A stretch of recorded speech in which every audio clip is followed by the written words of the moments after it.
The son who was expected to sacrifice. I gave my life to that company. Not metaphorically. Literally. Years disappeared into fluorescent lights and ringing phones. I watched seasons change through office windows. I watched other people leave on time to go home to lives they were actually living. I stayed. Always stayed. Because somewhere deep inside me, I believed endurance would turn into worth. I saved obsessively. I denied myself things so small they sound ridiculous now. New shoes, proper holidays, even doctor visits. Every rupee I saved had a face. A front door that would open to my name. When I finally bought the house, I didn't cry. I couldn't. I just stood there, alone in an empty room, pressing my palm against the wall like I was checking if it was real. For the first time, something in this world belonged to me, and no one could rewrite that fact. Or so I thought. I told my parents because I still wanted their approval. That was my first mistake. My mother smiled too quickly. My father didn't smile at all. And in that silence, I knew.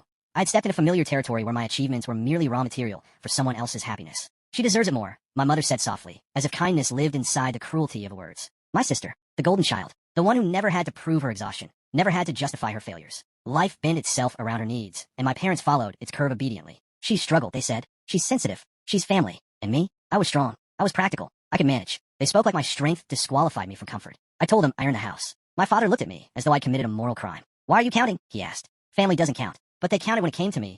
Every sacrifice I was expected to make, every boundary I wasn't allowed to have. The pressure came in waves. Phone calls that felt like interrogations. Visits that ended in guilt. My sister's silence. Heavy and punishing, like I owed her something I'd stolen. They asked me to let her live there, then to temporarily put it in her name, then to stop being selfish and think about what kind of son I wanted to be remembered as. I realized then that love in my family was conditional, and I had finally failed the test. The night I moved in, the house was empty, but I wasn't afraid. I sat on the floor and listened to the sound of nothing. No accusations, no disappointment, no comparisons. Just silence. And in that silence, I broke. Not because I was lonely, but because I finally understood how alone I had always been. My parents stopped coming around. My sister became a story people whispered about me, proof of my supposed cruelty. I became the villain simply for refusing to disappear. But something strange happened. I grew taller inside myself. Every morning I unlocked my own door. I felt it. Every night, I turned off the lights, knowing no one could take this from me. The house became more than shelter. It became a line I drew after a lifetime of erasing myself. They still don't understand. Maybe they never will. But this house stands as evidence of a truth they couldn't destroy. I was never undeserving. I was just convenient to sacrifice. And for the first time in my life, I chose not to be.